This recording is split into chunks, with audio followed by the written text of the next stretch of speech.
The buzzing anticipation surrounding the purported Canon EOS R7 Mark II has suddenly evaporated into a puzzling silence, causing a seismic tremor through the global photography community, which had crowned it as one of the most essential and highly anticipated APS-C cameras of 2025.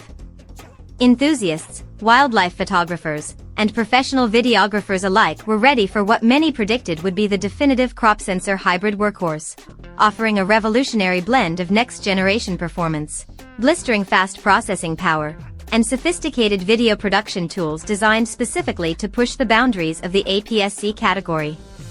This mythical successor to the celebrated Canon EOS R7 was slated to democratize high-end features, yet instead of the expected launch event, detailed product specifications leaks, or even a cryptic teaser campaign, all we've received is a deafening quiet.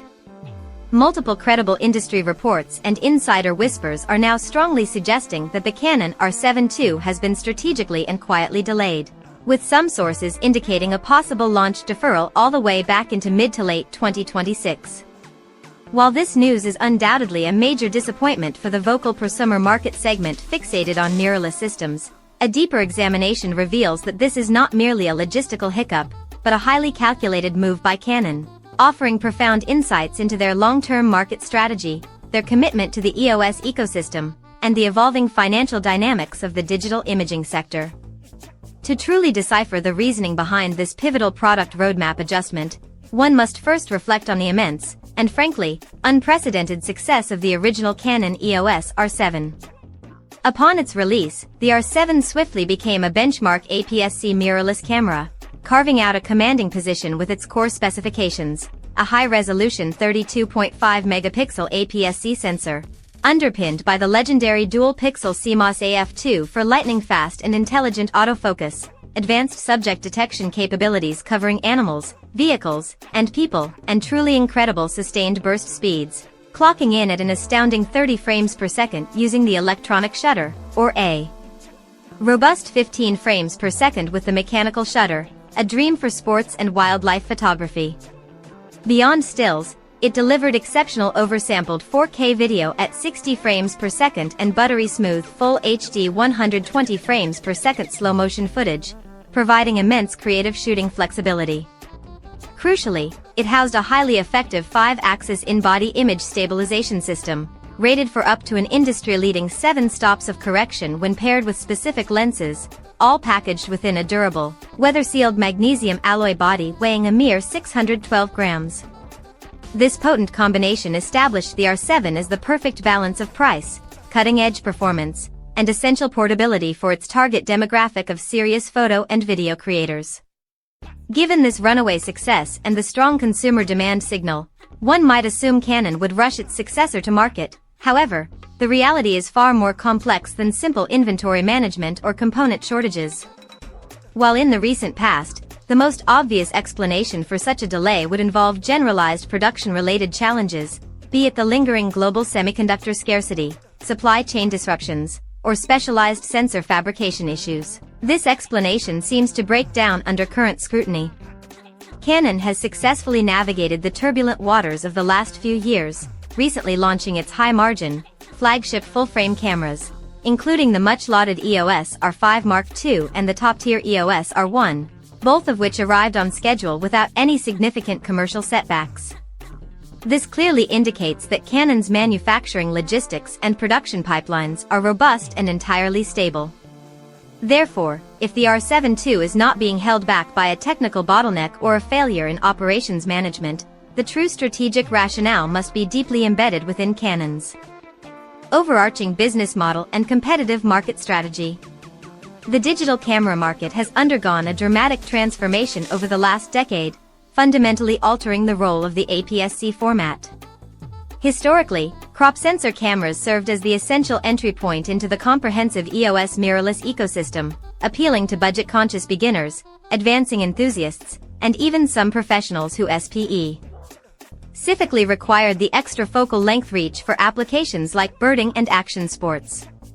Yet, a profound shift has occurred. The distinction between APS-C and full-frame cameras has become significantly blurred. Full-frame technology has become dramatically more affordable, physically compact, and accessible than ever before.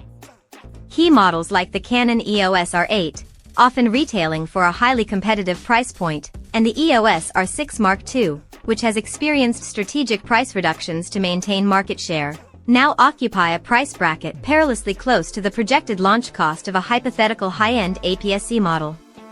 It is precisely at this juncture that Canon's delay strategy begins to make perfect financial sense. From a pure business profitability perspective, Canon generates a significantly higher revenue per customer when consumers commit to their full-frame systems. Not only do full-frame camera bodies command higher average selling prices and deliver superior profit margins, but they also necessitate the purchase of the more premium, and thus more expensive, RF lens lineup and high-end accessories, effectively creating a higher barrier to exit and locking customers more deeply into the Canon RF mount ecosystem. By intentionally placing the Canon R7 Mark II delay into effect, Canon is almost certainly attempting to guide the consumer market toward these more financially lucrative full-frame alternatives. Consider the potential internal competition. A powerful new APS-C camera in 2025 could directly cannibalize sales of the more profitable R6 Mark II or even the R8. By withholding the R7 II, the segment of customers eagerly awaiting its arrival may find the wait intolerable and instead opt for an immediate upgrade to a full-frame camera, thus shifting their long-term spending toward higher-margin products. This is a subtle, yet remarkably effective, form of strategic product positioning, where the absence of a mid-tier model becomes a commercial lever, pushing consumers toward a more profitable upper tier. Furthermore, this trend is not isolated to Canon. It appears to be a broader industry consensus. Nikon has also held back on the anticipated successor to its Z50, and Sony has been notably quiet regarding a true premium APS-C rival to the R7 for an extended period. The overall pace of development within the APS-C segment has perceptibly slowed across the entire industry, a direct reflection of where major camera companies are choosing to dedicate their constrained research and development and marketing resources. Historically, APS-C cameras resonated deeply with cost-conscious buyers who prioritized compact size and overall affordability. However, this customer base often relies on entry-level kit lenses or budget-friendly third-party glass, inherently leading to smaller profit margins for the camera manufacturer. In stark contrast, full-frame systems attract professional image makers and serious enthusiasts, who are far more inclined and financially equipped to invest substantial capital in premium lenses, specialized accessories, and future body upgrades.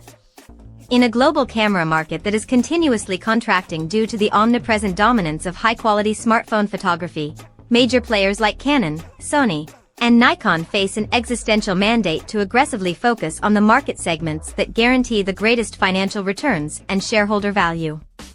Beyond the purely financial calculus, there is a significant marketing and psychological dimension to Canon's decision. Canon is a master of the psychology of anticipation. By indefinitely postponing the R7 II's release, the company effectively maintains a constant, low-level buzz of speculation, leaks, and rumors.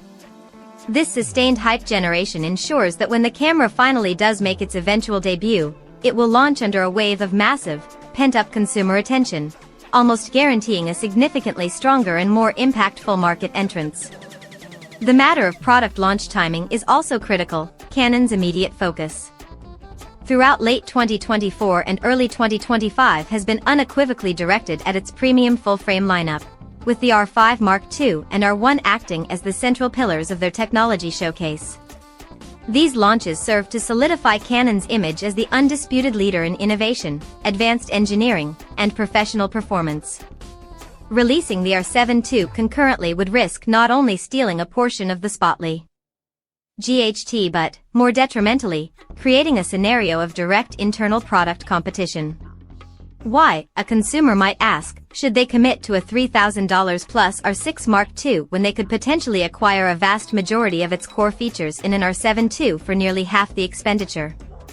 The delay meticulously prevents this unfortunate overlap, granting the high-end, premium models an unobstructed period to dominate the market conversation. Lastly, there is the fundamental issue of technological readiness and sensor evolution. While the R7's 32.5 MP sensor was revolutionary at its launch, by a projected 2026 release window, a new generation of advanced APS-C sensor technology will undoubtedly be available. Canon is likely waiting for a sensor platform that delivers genuine, measurable improvements in dynamic range, extreme low light performance, data readout speed, and critical power efficiency. Launching the R7II too early with only marginal, iterative upgrades risks making the new model feel quickly outdated within a year or two. By patiently waiting, Canon can ensure that the eventual R7 II offers a meaningful, compelling leap forward, thereby fully justifying its position and price point within the aggressively competitive mirrorless camera landscape.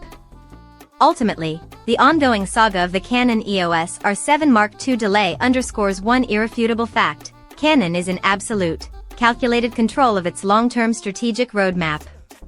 The camera is neither a vaporware fantasy nor a forgotten project. It is simply being meticulously positioned for maximum market impact and financial gain.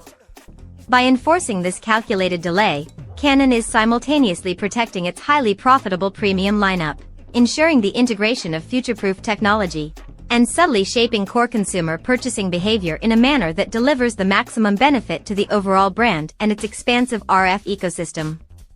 The wait for this advanced APS-C model will be protracted, but if Canon's strategy holds true, the eventual Canon R7 II could indeed become the definitive crop sensor camera that entirely redefines what is technologically possible, permanently blurring the functional lines between crop and full-frame performance once and for all, setting a new global industry standard for APS-C photography and videography.